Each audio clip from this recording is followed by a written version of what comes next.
인류는 생존하기 위해서 법을 만들었다. 사회를 유지하기 위해서 법이 필요한 것이다.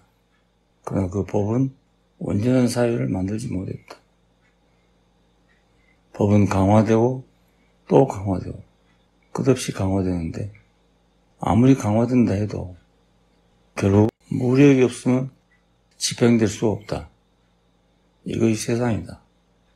그런데 하나님이 만드신 생명의 세계는 법을 만들 수 없다. 자체 내에 다 살기 위한 법이 있기 때문이다. 어떤 법이 좋은가? 새가 사는 법, 물고기가 사는 법, 토끼가 사는 법, 다 다르다. 그 생명이 살기 위한 법이 야하기 때문이다. 누가 그들에게 법을 만들어 주겠는가? 아무도 만들 수 없는 것이다.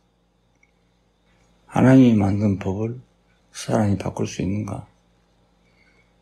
하나님은 그 생명에게 그 생명의 법을 주었다. 생명 안에는 스스로 살기 위한 법이 있는 것이다.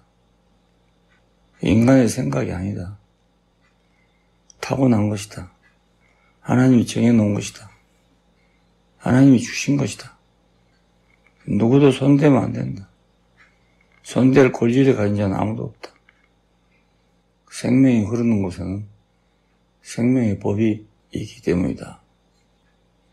이 법을 무엇인가로 가로막고 제지하고 혹 변경시키면 그 생명은 빗나가거나 죽거나 혼란에 빠지게 된다. 교회는 생명의 흐름이다. 때문에 인간적인 생각으로 그것을 가로막거나 다스리려 하거나 수정하려고 하면 생명은 살아남기 어렵고 빗나가기가 쉽다. 교회는 생명의 흐름이다. 누구라도 그 흐름을 고치려 하면 안 된다. 하나님도 고치지 못할 일을 사람이 고치려고 한다면 그야말로 경거망동이고 생명의 흐름에 대해서 걱정하는 건 인간의 생각이다. 인간 사회는 통제할 수 있는 법이 없으면 혼란에 빠진다. 즉시 혼란에 빠진다. 그리고 그 법을 집행할 수 있는 무력이 없으면 즉시 혼란에 빠지는 것이다.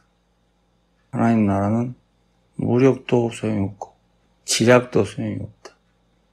하나님 나라는 지켜봐야 한다. 법이 흐르고 있기 때문이다. 법대로 흐른다. 물은 자기 법대로 흐르는 것이다. 구불구불한 것도 이유가 있어서 구불구불하다.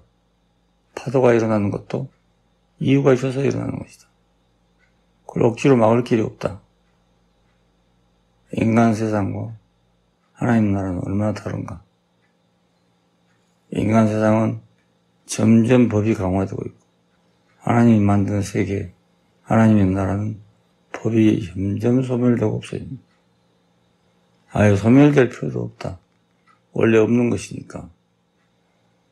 주님은 우리에게 생명을 주러 오셨다. 생명을 얻고 더 풍성히 얻게 하려고 예수께서 오셨다고 했다.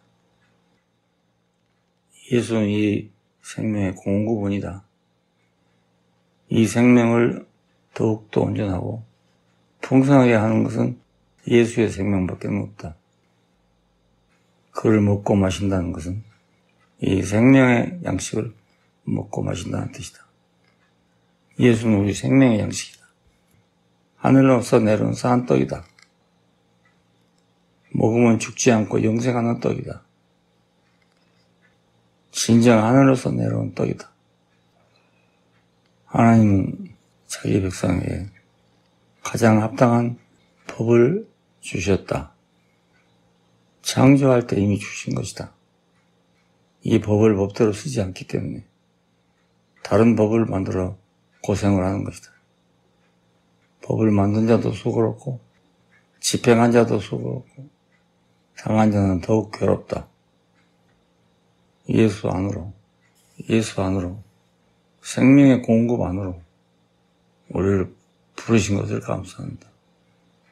십자가에 못 박혀서 내려오지 못하고 죽은 사람이 그의 완전한 위치를 통해서 우리에게 위치를 공급하고 그의 완전한 생명을 통해서 우리에게 생명을 공급하는 것이다. 아멘.